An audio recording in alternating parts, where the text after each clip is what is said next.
Coming up on Sportsnight. Coach Fitzgerald took his team to Lincoln, and they're going to want to have a short-term memory. The field hockey team faced off against not only two Big Ten teams, but two top teams in the country. Plus, there's plenty of soccer to catch up on from the past week. Man, I am pumped to be back in the studio. What about you, Ryan? Lawrence, I could not have put it any better myself, and it's a pleasure to be here right now with you, sir. Well, let's get straight into it. It's Sports Night right now. Let's go, guys.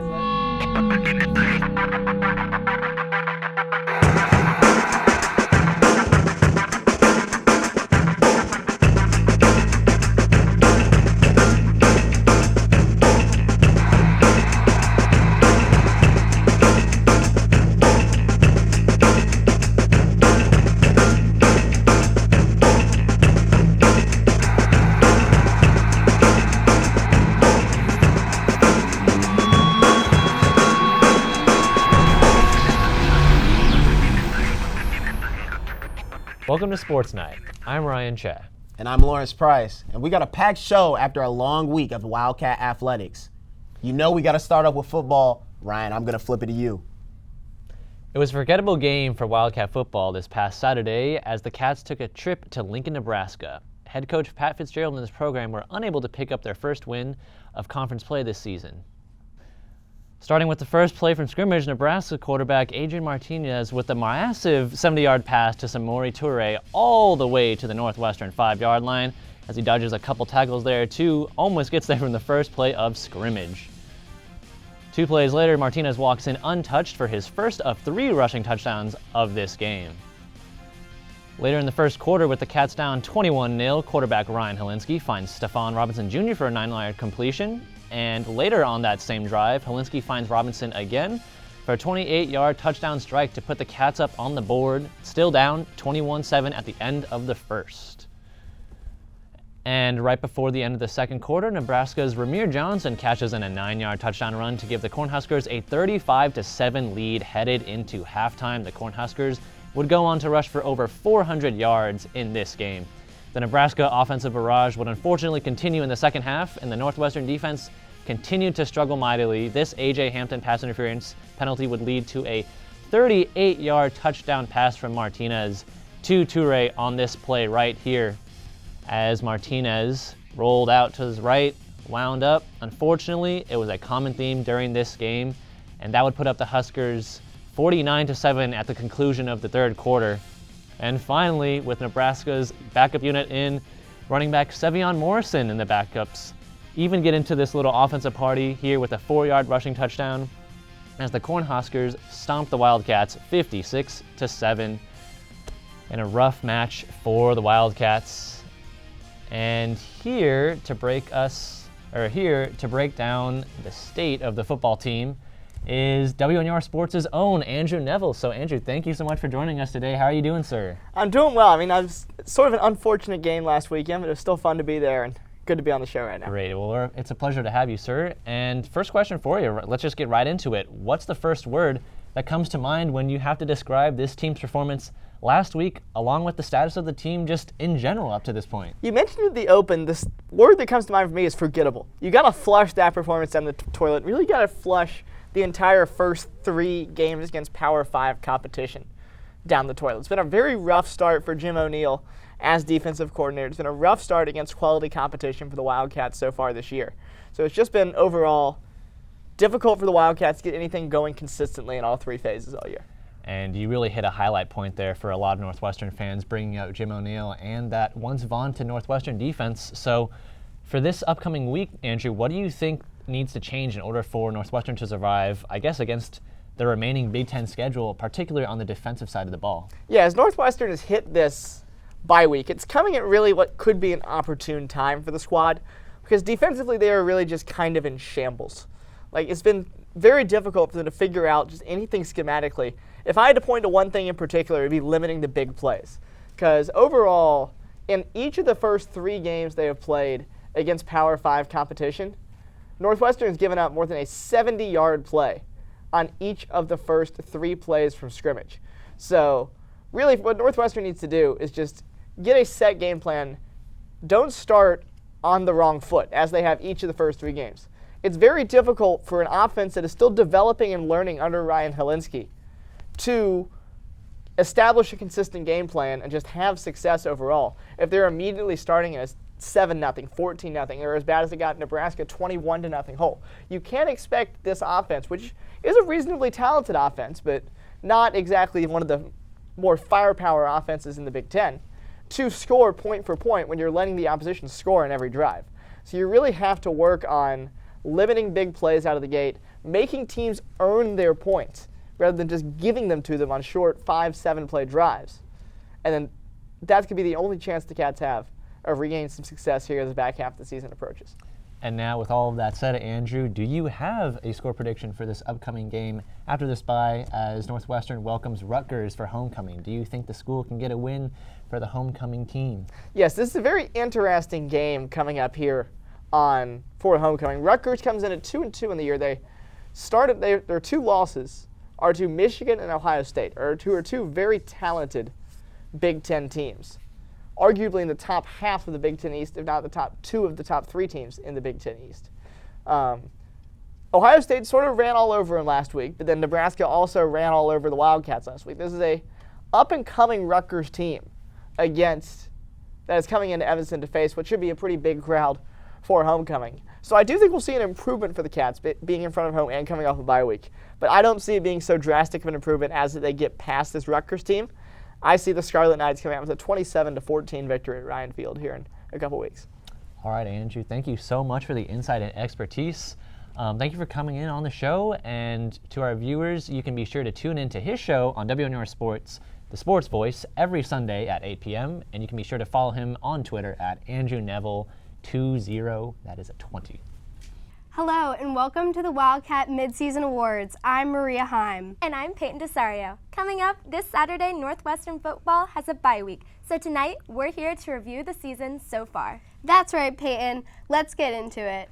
For the best defensive player, graduate linebacker Chris Bergen has no competition. With a total of 58 tackles, the next runner-up, sophomore safety Brandon Joseph, is 17 behind, which isn't that surprising.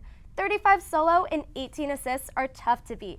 If his record of 86 tackles in a season is any indicator, there are sure to be plenty to come. Hopefully including at Northwestern's homecoming game against Rutgers next Saturday. After losing games like the most recent against Nebraska with a score of 56-7, the Wildcat defense is lucky to have Bergen and could definitely use more players like him. There is no doubt that running back Evan Hull is a leader statistically and strategically. Hull receives our Best Offensive Player award as he's racked up a total of 509 yards over the course of his college career. As only a sophomore, Hull recorded 110 all-purpose yards on 12 touches. He has also had 4 touchdowns total. Evan Hull's future is looking good at Northwestern, and we anticipate him doing very well for the remainder of the season. Up next, behind every team is an army of coaches, ready to devote everything to their players. The Coaches Award, as of the midseason, goes to Mike Bajakian, better known as Coach Jake, the Wildcats offensive coordinator and quarterback coach since 2020. Being a good coach goes beyond yelling at players. They need passion. Coach Jake has been known to occasionally play along with his teams without pads, just out of his love for the game. With an affinity for drawing up plays, Coach Jake is just what the Cats need for the rest of its season as the team moves to take on powerhouse defensive teams like Purdue and Iowa. Graduate student kicker Charlie Kubander is Sportsnight's recipient for the Special Teams Award. During his first year, he made history, setting the single-game record for most field goals by a rookie. He was ranked 5th in the Big Ten and 31st nationally with a field goal percentage of 81.3%. He started 9 games as a sophomore and 12 as a junior, then setting the Northwestern record with 35 career field goals. Then at the Big Ten championship game against Ohio State, Kubander made a 46-yard field goal. This season, Kubander nailed a career-long field goal against Indiana State on September 11th, and we're certainly looking forward to his performance progress as the Cats take on Rutgers. There are our takes, but we cannot wait to hear yours. Go check us out on Twitter at NNN Sports, and you might as well give us a follow while you're there. Now we know that wasn't the best example of Northwestern athletics, but guess what? We've got a bunch of sports still to recap and a lot of wins coming back from the break, including a special guest to talk about field hockey. At Northwestern, we're Wildcats in every way.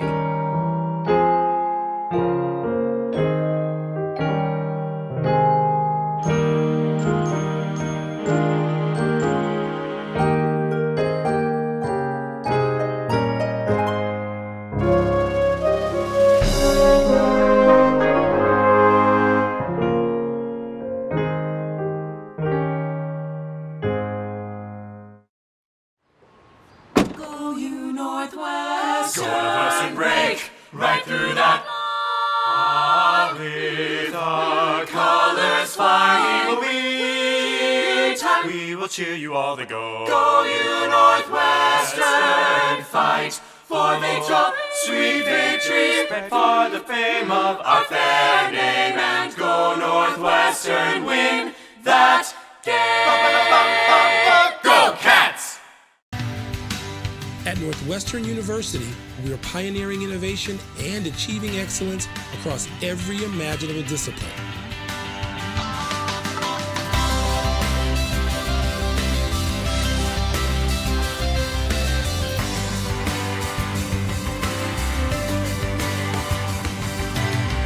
At Northwestern University, the possibilities are endless.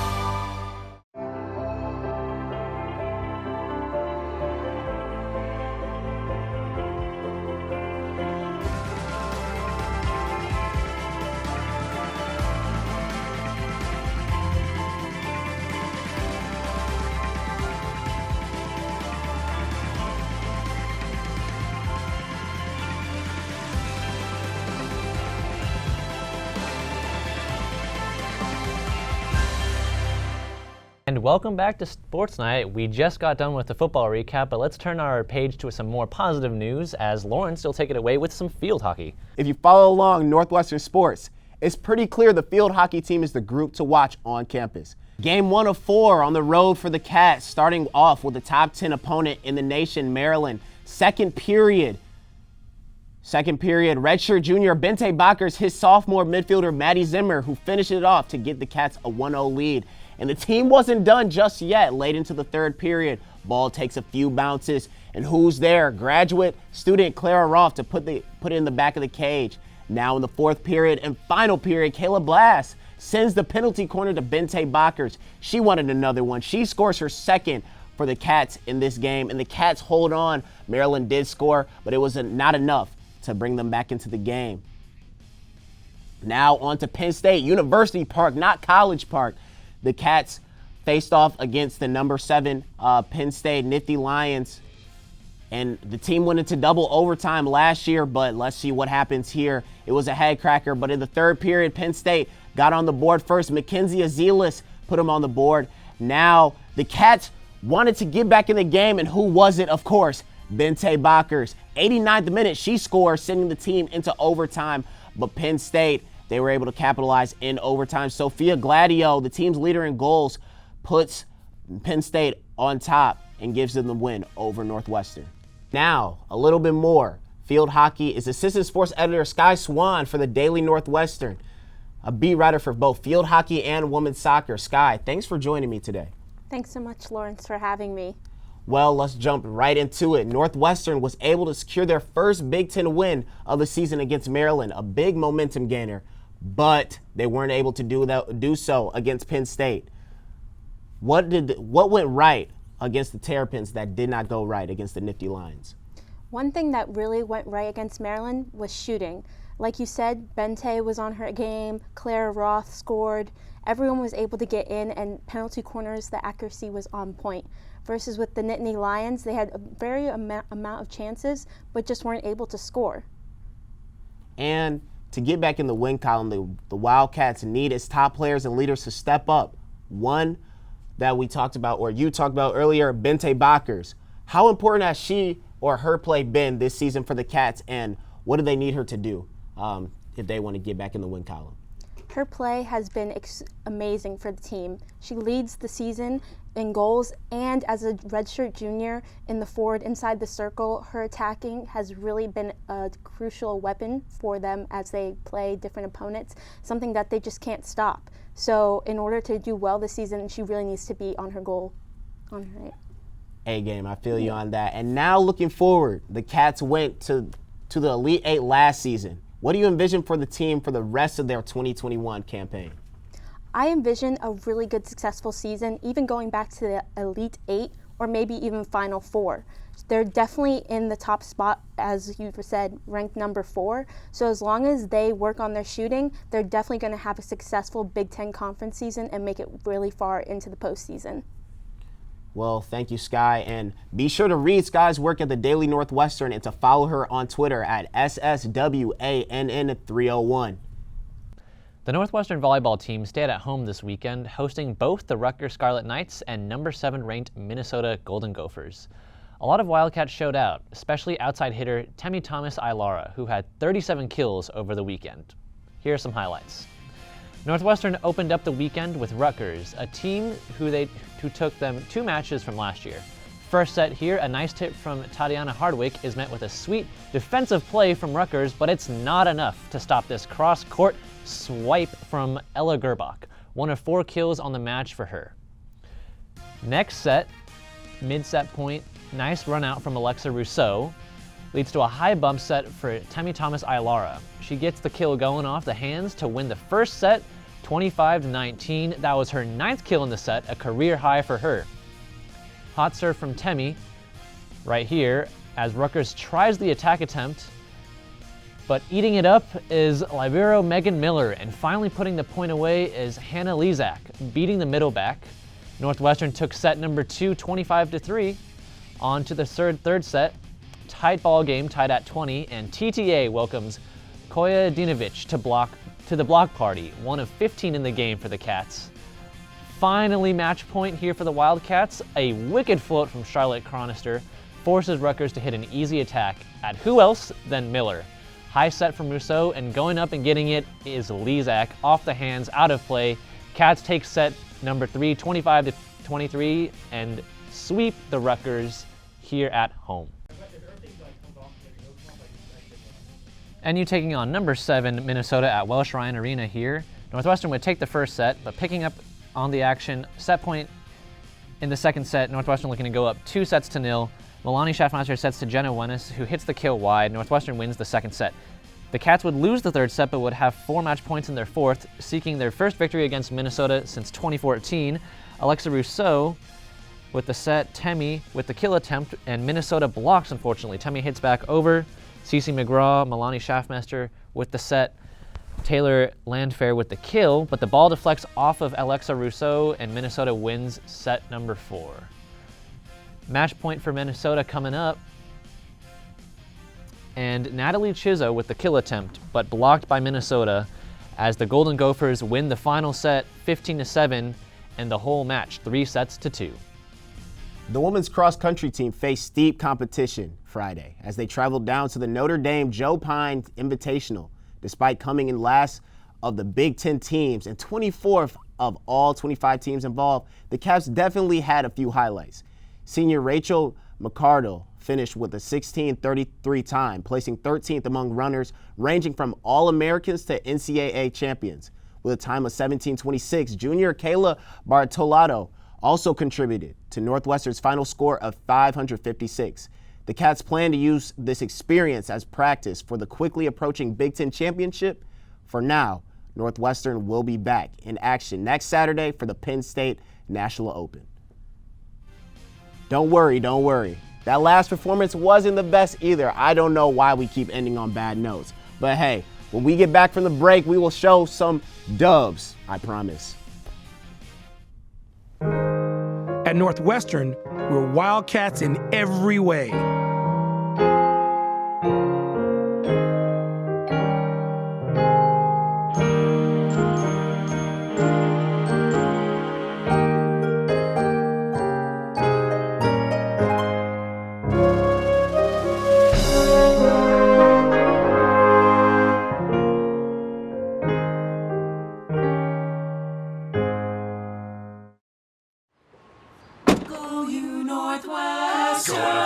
break right through that. With our colors flying, we will cheer you all the go. Go you Northwestern, fight for victory, sweet victory, spread for the fame of our fair name, and go Northwestern, win that game. Go Cats! At Northwestern University, we are pioneering innovation and achieving excellence across every imaginable discipline.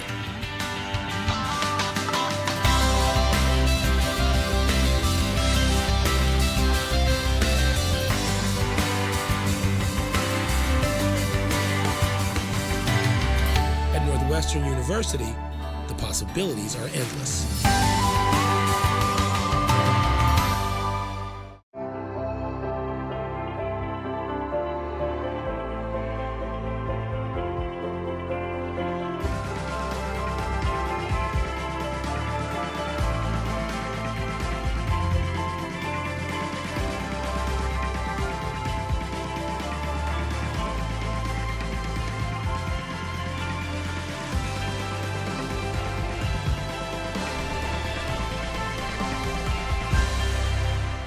Welcome back to Sports Night, and we still have plenty of sports to cover. Lawrence, where are we going first? Well, you know, Ryan, we got to head over to the soccer pitch.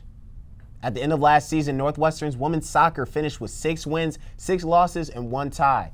Now with 7 matches to go, the Cats already have 5 wins on the season and are not only looking to pass that 6-game march, but move up on the Big Ten standings. Let's see how Northwestern fared. The Cats welcomed themselves home to Martin Stadium from a 3-game road trip and now are on a 3-game homestand starting with Illinois. After a scoreless first period, senior midfielder Francesca Dockers gets a pass from sophomore midfielder Josie Alcino, takes a shot of temp, but it goes wide right. One more time late in the second half, senior midfielder Chloe McGee receives a pass, but it hits the top of the crossbar. Her shot's off.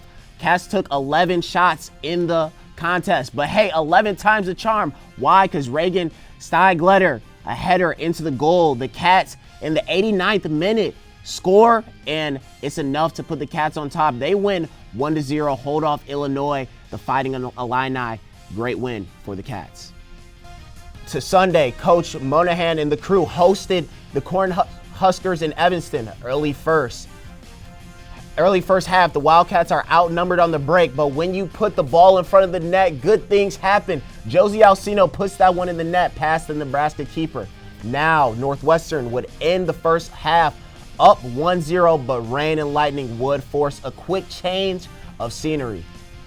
Close shot, nice display of passing, good save by Nebraska's Samantha Hawk. But it doesn't matter if you're playing indoors or outdoors because these Wildcats can score. Reagan Steidelglider finds the bottom left corner of the goal to put NU up 2-0.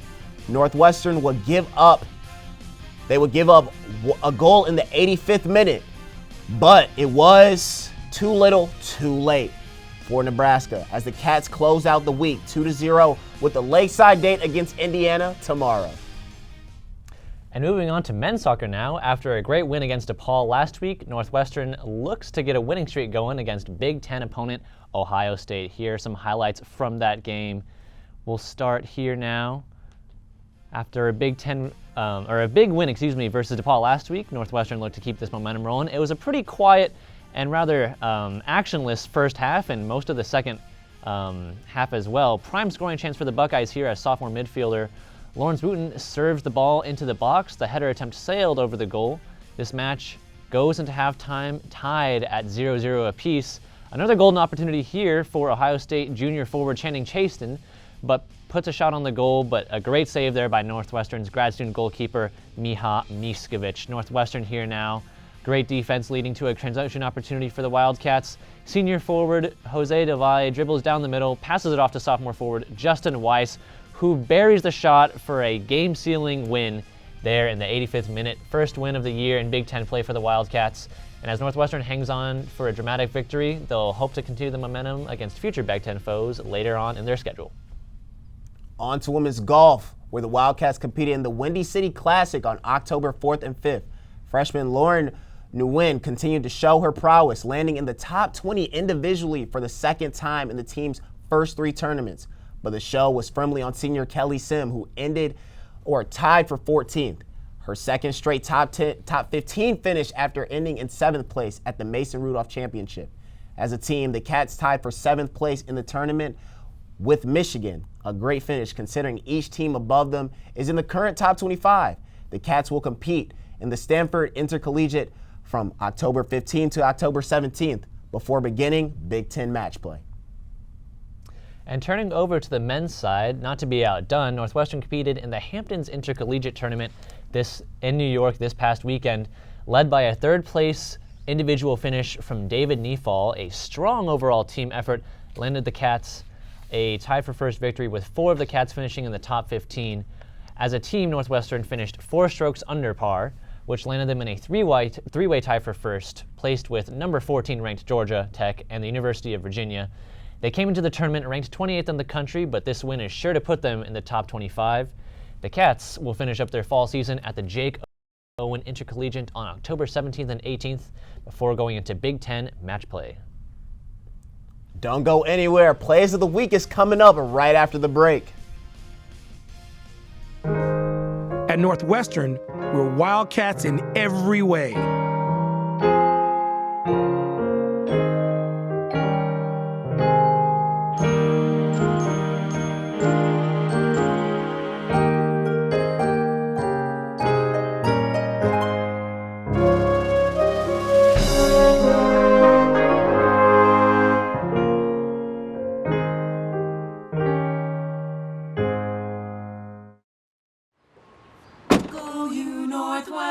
Northwestern break right through that.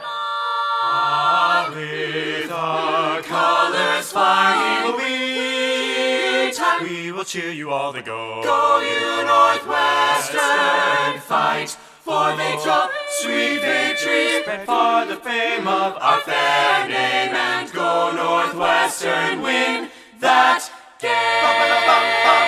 Go Cats! At Northwestern University, we are pioneering innovation and achieving excellence across every imaginable discipline.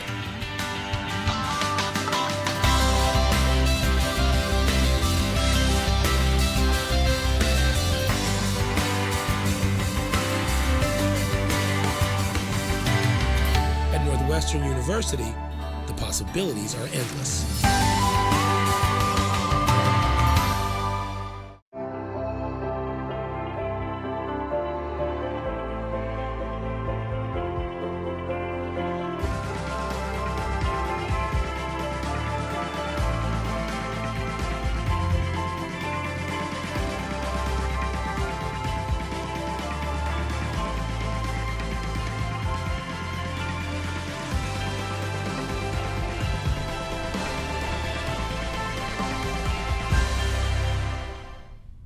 Welcome back to Sports Night. And folks, you know what time it is. It's Plays of the Week. Let's get straight to it.